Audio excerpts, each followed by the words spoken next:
the most powerful tricks to stop toddlers from hitting, biting, and throwing things can be the difference between a safe, loving home and years of damaged confidence, fear, and broken trust. Right now, every time your toddler lashes out, their brain is wiring habits that can carry into school, friendships, and even how they handle conflicts as adults. I'm a registered early childhood teacher with over 10 years of experience in early years, and I've read and researched hundreds of books and scientific research papers, tested strategies with real children and families, and distilled all that into this one video just for you. Today, you'll discover a step-by-step science-backed framework to calm aggressive behavior, protect your child's brain, and bring peace back into your home. But you must watch until the end, because if you skip any of this step, this framework simply won't work. Tip 1. The rage radar before the explosion. What if you could see your toddler's hit or bite coming a full 30 seconds before it happened? Almost like having a radar for rage. Most toddler aggression doesn't start with bad behavior. It starts with a stressed brain. Studies in child development show that when toddlers are overloaded, which is too much noise, hunger, fatigue, the emotional alarm, the part of their brain, the amygdala, goes into survival mode. When that alarm is blaring, logic shuts off. That's when you see the hit, bite, or the throw. Think of your toddler like a phone overheating. You don't fix it by yelling at the phone. You cool it down. So, step 1, the 10-second scan. Before you react to the behavior, scan the situation like a detective. Out loud, you can quietly ask yourself, is it too loud in here? Are they tired? When did they last eat or drink? Is something itchy, tight, or uncomfortable? You are not excusing the behavior. You're finding the fuel. Research on early childhood shows that when adults remove just one sensory trigger, like bright lights or loud sounds, meltdown and aggressive outbursts drop significantly. This is your rage radar. Now let's move on to step 2, which is name and move. So when you see the warning signs, which is tense jaw, clenched fists, or wild eyes, you move first. So in a calm, low voice, step in physically to block, not punish. Say, your body looks too full right now. We're moving to the calm corner. Then shift them to a quieter spot. A corner with a soft mat, a box full of widgets or sensory toys, a pillow they're allowed to squeeze or hit. In this, you're teaching, yes, your feelings is real. No, hurting people is not. That combination, which is removing triggers plus redirecting the body, works far better than shouting or timeouts, because it calms the brain first instead of trying to reason with a brain that's offline.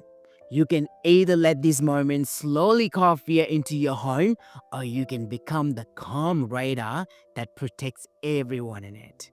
Tip 2. The shadow mirror technique instead of power struggle. What if the way you react to your toddler's hitting is secretly teaching them to hit more, not less? Neuroscience shows toddlers have something called mirror neurons. They copy what they see and feel, not what they're told. When you explode, even for a good reason, their brain learns big feelings is equal to big reactions. Common advice usually says, punish harder, give longer timeouts, take away everything they love. But there's a problem. Those methods might solve the behavior in the moment, but they don't teach the skill. So the same behavior comes back later, just stronger or in sneakier ways. So here's the shadow mirror technique. Instead of going head to head, you become their shadow mirror. You reflect their feeling, but you model the version you want them to copy. Here's how you do it in real time. Step 1, get locked. Drop to the eye level as fast as you can.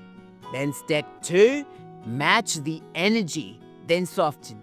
If their face is tight, you briefly mirror that intensity. So eyebrows in, serious face. Then you soften your face and shoulders. Their mirror neurons follow that shift. Then step 3, name the storm. Say something simple like, "You're so mad. Your body wants to hit." Step 4, give the replacement action, which is immediately add. Hands are not for hitting.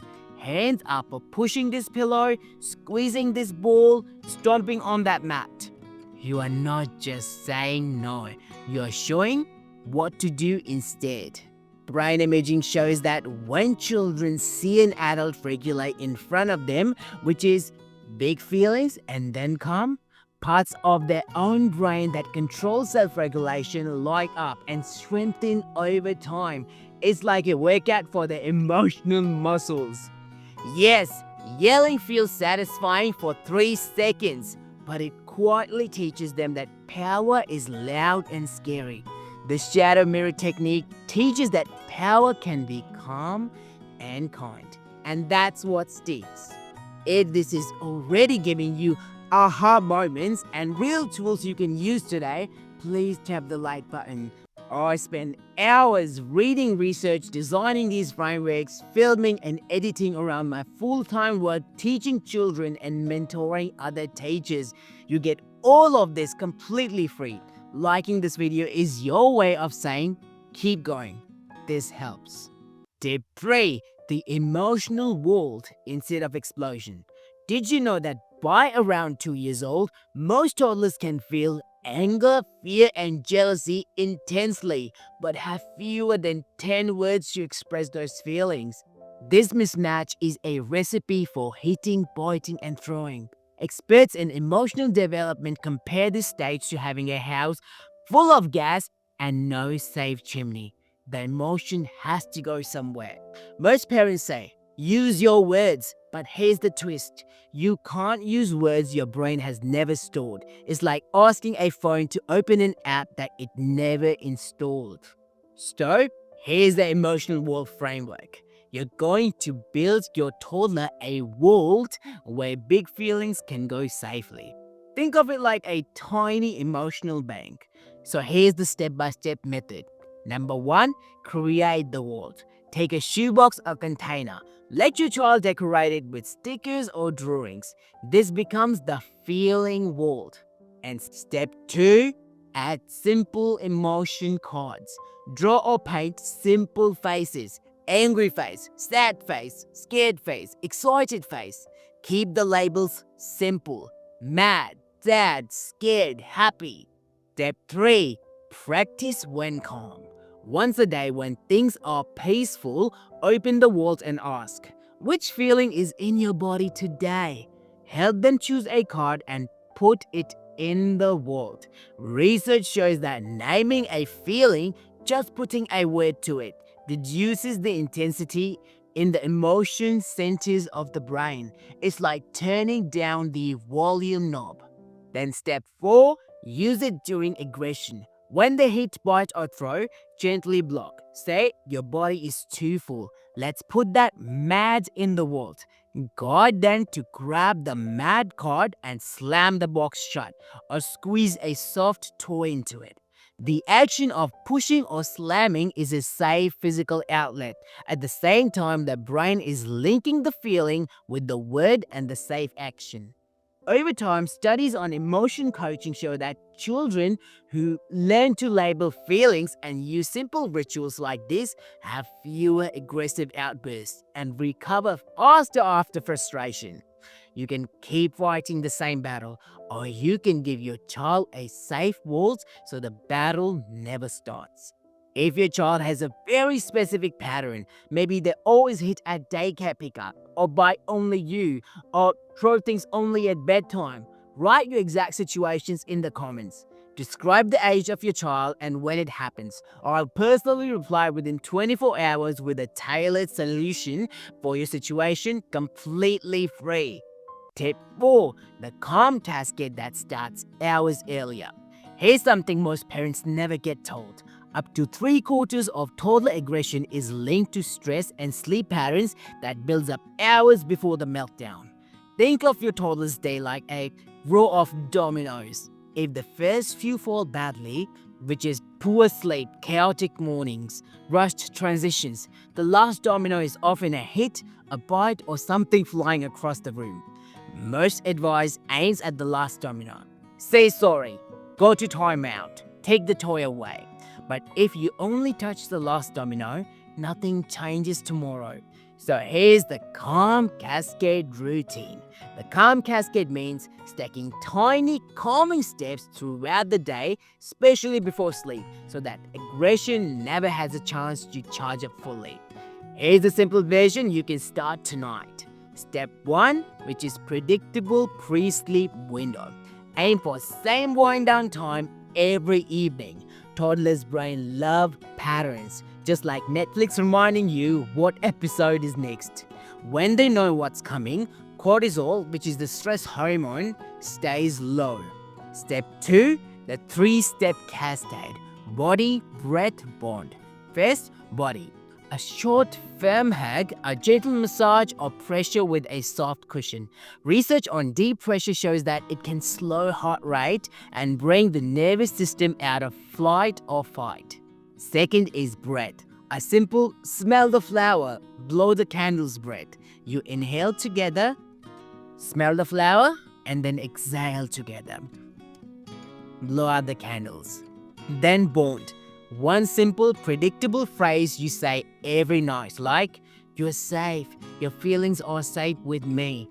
This isn't about being perfect. It's about creating a small emotional safety net that catches some of the stress before it turns into aggression the next day. If you haven't subscribed yet, this is your gentle warning. You're about to miss future tools that could save you from so many tears and battles. I share child development frameworks like this regularly, based on research and real-world classrooms, and you only see them if you're subscribed. So hit subscribe if you want to be the parent who knows what to do before things spiral, not afterwards when it's too late. Here's a shocking fact most parents never hear. Public tantrums can actually train your child's brain to expect an audience for their biggest explosions. Over time, that can make school drop-offs, shopping centers, and birthday parties feel like a stage for their worst moments, not their best. Now, here's the question you can't ignore. What is one counterintuitive thing you should never say in public when your child is screaming, because it locks the tantrum in place? And what is the simple replacement phrase that can bring them down in seconds, even when everyone's watching? The answer is in my next video.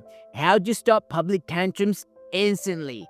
Click on it now so you don't miss the one tool that could turn your most embarrassing parenting moments into your proudest. And remember, you've got this and I've got your back.